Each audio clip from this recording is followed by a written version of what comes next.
Assalamualaikum warahmatullahi wabarakatuh. Ini dari kelompok 8 yang menjelaskan tentang implementasi sila kedua Pancasila dalam sistem hukum nasional.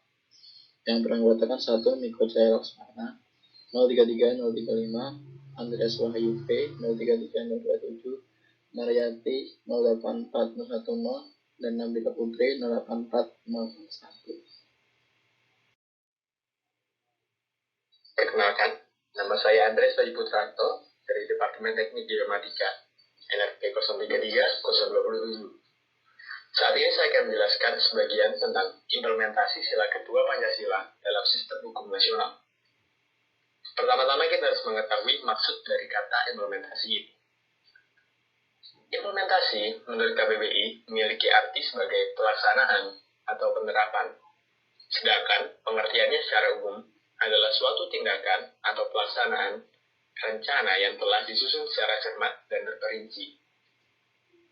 Undang-Undang Nomor 12 Tahun 2019 tentang Peraturan Perundang-undangan menjelaskan di pasal yang ke-7 jenis dan hierarki peraturan perundang-undangan yang terdiri atas: pertama, Undang-Undang Dasar Negara Republik Indonesia tahun 1945. Kedua, Ketetapan Majelis Permusyawaratan Rakyat. Yang ketiga, Undang-Undang atau Peraturan Pemerintah Pengganti Undang-Undang. Yang keempat, Peraturan Pemerintah. Yang kelima, Peraturan Presiden. Yang keenam, Peraturan Daerah tingkat provinsi. Dan yang terakhir, Peraturan Daerah tingkat kabupaten atau kota. Dan kekuatan hukum peraturan perundang-undangan sesuai dengan hierarki yang disebutkan sebelumnya. Undang-Undang Nomor 10 Tahun 2004 yang juga tentang pembentukan peraturan perundang-undangan menjelaskan di pasal yang kedua bahwa Pancasila merupakan sumber dari segala sumber hukum negara.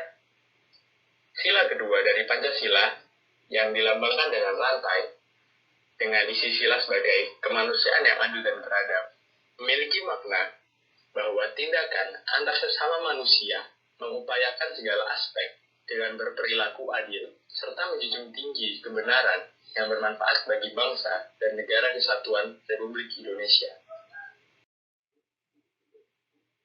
Sistem hukum adalah suatu kesatuan yang terdiri dari unsur-unsur yang mempunyai interaksi satu sama lain dan bekerja sama untuk mencapai tujuan kesatuan tersebut.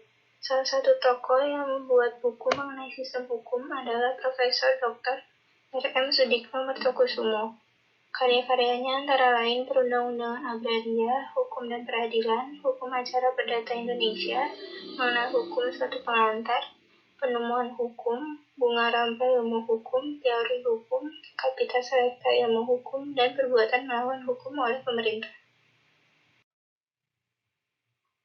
Pengertian dan tujuan hukum. Hukum adalah keseluruhan syarat-syarat yang dengan ini kehendak bebas dari orang yang satu dapat menyesuaikan diri dengan kehendak bebas dari orang lain, menuruti peraturan hukum tentang kemerdekaan.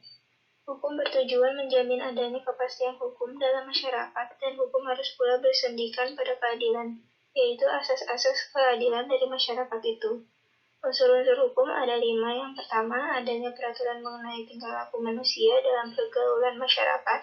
Yang kedua, peraturan itu diadakan oleh badan-badan resmi yang berwajib. Yang ketiga, peraturan itu bersifat memaksa. Yang keempat, sanksi terhadap pelanggaran peraturan adalah tegas. Dan yang terakhir, mengandung perlindungan yang efektif bagi mereka yang terkena hukum. Penerapan sila kedua dalam sistem hukum nasional menjelaskan tentang pasal yang mengatur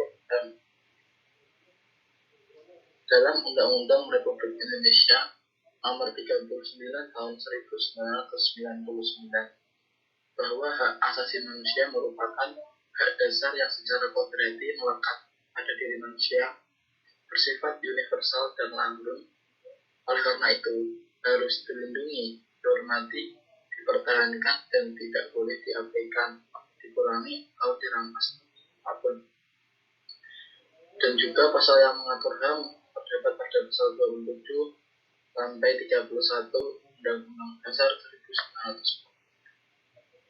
Ini adalah contoh kasus pelanggaran HAM.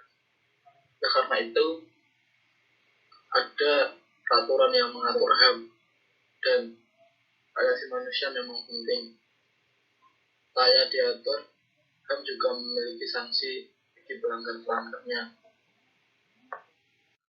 Selanjutnya, masalah kesejahteraan sosial dapat tertera di pasal 32 sampai 34 Undang-Undang Dasar 1945 dan juga Undang-Undang Nomor 11 Tahun 2009 tentang kesejahteraan sosial.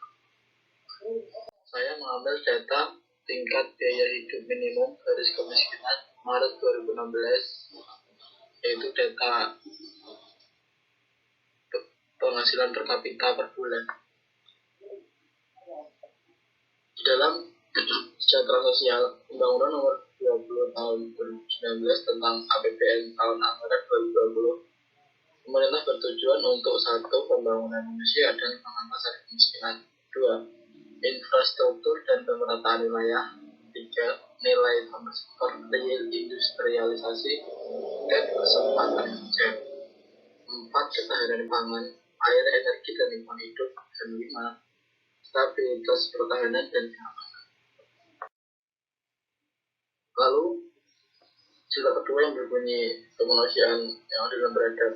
Dan di sini yang beradabnya.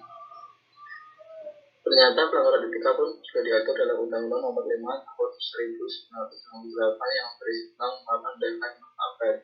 Pada bagian A di dalam undang-undang ini bahwa negara Republik Indonesia yang berdasarkan Pancasila dan Undang-Undang Dasar 1945 adalah negara hukum yang menjunjung tinggi hak dan martabat manusia serta menjamin semua warga negara bersamaan kedudukannya di dalam hukum, sehingga segala bentuk penyiksaan dan perlakuan atau penghukuman lain yang kejam, tidak manusiawi atau merendahkan martabat manusia harus dicegah dan dilarang.